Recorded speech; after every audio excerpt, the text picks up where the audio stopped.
Mohammed marchait sous un ciel brûlant, et le moine comprit que ce n'était pas qu'un enfant. Voici le chapitre 6 de l'histoire du prophète, la rencontre avec le moine Bahira.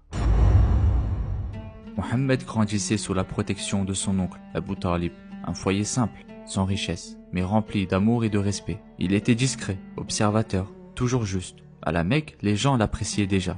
Ils voyaient en lui un jeune homme honnête, digne et réfléchi.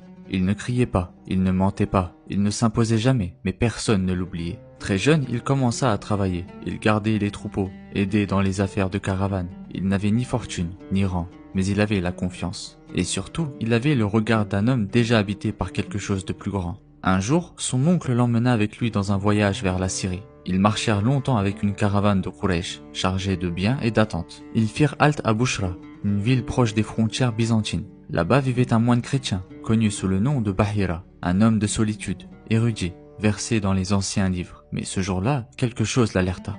Depuis sa cellule, Bahira observait la caravane, et il vit un détail troublant. Un nuage semblait accompagner un des voyageurs, avançant au même rythme, comme pour le protéger du soleil. Lorsqu'ils s'arrêtèrent sous un arbre, l'ombre se déplaça étrangement, et l'arbre inclina ses branches vers l'enfant, comme pour l'abriter. Bahira fut bouleversé. Il fit alors ce qu'il n'avait jamais fait. Il sortit de son monastère et invita toute la caravane à un repas. Les marchands furent surpris. Jamais cet homme ne leur avait adressé la parole, mais ils acceptèrent. Autour du repas, Bahira scrutait les visages, mais il ne voyait pas celui qu'il cherchait. Alors il demanda: « Y a-t-il encore quelqu'un que vous n'avez pas amené ?» Ils répondirent: « Juste un jeune garçon. Il garde les bagages sous l'arbre. » Bahira insista: « Faites-le venir. » Quand Mohammed entra, le moine le fixa longuement. Son regard s'adoucit. Il posa des questions simples. Puis discrètement, il observa entre ses épaules.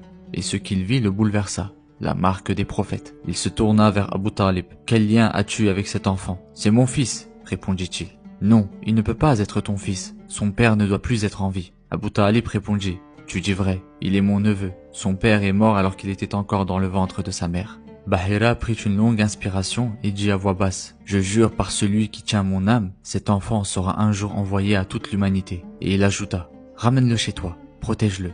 Ne l'expose pas aux terres de Byzance, car si ceux-là découvrent ce que j'ai vu, ils lui voudront du mal. » Abu Talib écouta attentivement, et sans tarder, il écourta son voyage. Il retourna à la Mecque, plus conscient que jamais qu'un destin sacré entourait son neveu. Mohammed reprit sa vie, simple, humble. Il continuait à observer, à apprendre, à grandir dans le silence et la loyauté. Mais ce jour-là, même s'il n'en parlait pas, le monde avait senti que quelque chose avait changé.